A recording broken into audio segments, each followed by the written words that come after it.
Good morning, everybody. Southern Illinois gets a road win last night. 5 big hump day games that we'll talk about today on Wednesdays in the Valley. Harry Schroeder with you, editor of the site, host of the show. Don't forget, if you're watching this on YouTube, you can like it, you can subscribe to it, all those kinds of things that supposedly make me famous or money or something. I don't really know why I want you to like it or subscribe it, but please do that. Somebody told me algorithms matter. Southern Illinois got a road win last night at Valparaiso. Big win for Brian Mullen's squad. They're now 20-8, 12-5. They move within a half game of first place in the Valley race. Hard fought win last night. 66-62 was the final.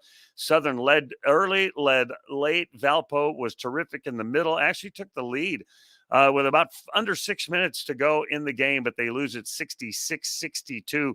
They've lost 12 conference games, 5 of them by 5 points or less or in overtime, and tight games have been a problem for the Beacons. Clarence Rupert gets 14 last night for the Salukis. Marcus Damask, 13. 5 rebounds, 7 assists. He just has such a great floor game. The K-squared offense of Valparaiso, Ben Cricky and Kobe King, each of them picked up 24 points last night. Cricky over 1,500 career points in a Valparaiso uniform. First time ever over 20 wins for Brian Mullins at Southern Illinois. Wednesdays in the Valley, we talk about the games coming up tonight. 5 big ones on Hump Day. 2 major ones in terms of those teams at the upper end of the standings. Missouri State is at Bradley tonight. That one's a 7 o'clock tip on ESPN Plus. With 4 games left, it's just a must win, really, for Missouri State if they're going to get into that top 4. For Arch Madness. Being in the top 4 is gigantically important for Arch Madness this year. The Bears sit alone in 6th place, 1 game behind 2 teams tied for 3rd and 4th, Belmont and Indiana State. Southern was in that spot, but moved up last night. Bradley's won 6 straight. They own a 13-1 home record this season. This could be a physical matchup. These 2 teams like to defend. They like to rebound. 2nd and 3rd in scoring defense, 1st and 2nd in rebounding, 1st and 2nd in offensive rebounding. It's going to be a bloodbath in Peoria tonight. It's going to be a classic Valley beat down, broken bodies, all kinds of. It's going to be a classic game tonight. Drake is at Northern Iowa, big rivalry in Iowa, of course. And this was 2 weeks ago tonight. These 2 teams played in 2 overtimes.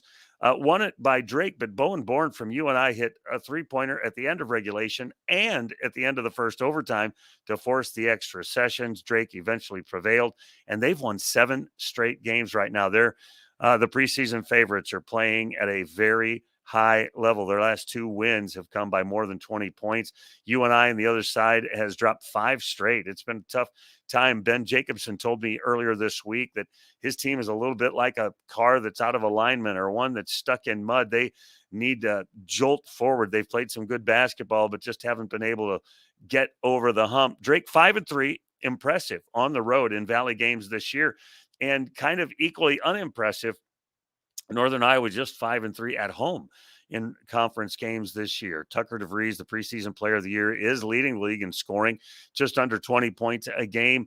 And UNI's Titan Anderson is the league's leading rebounder, averaging over 9 per game. Big one tonight. That's at 8 o'clock on MVC TV. There's some 3 positioning games, I would call them tonight. Evansville's at Belmont. That's a 6:30 tip on ESPN Plus. Belmont wants to keep pace with SIU, stay within shooting distance of those first 2 teams. They want to get to that 12-win plateau. The top 4 finishers, as you know, receive a first-round bye at Arch Madness. So being in the top 4, major. The Bruins 10-2 at home. Evansville is winless in 7 Valley Road games. How about Belmont freshman Cade Tyson? He's in the top 7 in field goal percentage, free throw percentage, and 3-point percentage. The young man is filling it up. I think he leads in free throw percentage. He's 2nd or 3rd in 3-pointers. His teammate, Drew Freiberg, leads the conference in 3-point percentage and in making 3-pointers with 88. Murray State's at Illinois State tonight. That one's a 7 o'clock tip on Marquee Sports, and I think you can get that on ESPN Plus as well. Both of these teams enter tonight's game with 3-game losing streaks. Murray State's defense has just completely abandoned them in the last couple of games. They've got to get that figured out. They've been uncharacteristically bad at 3-point shooting all season long. And so Steve Prohm trying to fix some things here at the end of the season. Illinois State, by the way, leads the league in free throw shooting, fifth in the nation, just shooting just under 80% as a team. And finally, Indiana State, they are 11-5. They go to Illinois, Chicago 2-14. Those are their league records, of course. Like Belmont, the streaking Sycamores trying to keep pace with everybody else. How about Indiana State? They won their first 6 games in conference play. Then they lost 5 in a row. Now they've won 5 in a row, and they take that 5-game winning streak to Illinois, Chicago. They lead the league in scoring. Illinois, Chicago leads the league in blocking shots. Going to be an interesting game tonight in Chicago. UIC is struggling. 3 guys kind of day to day.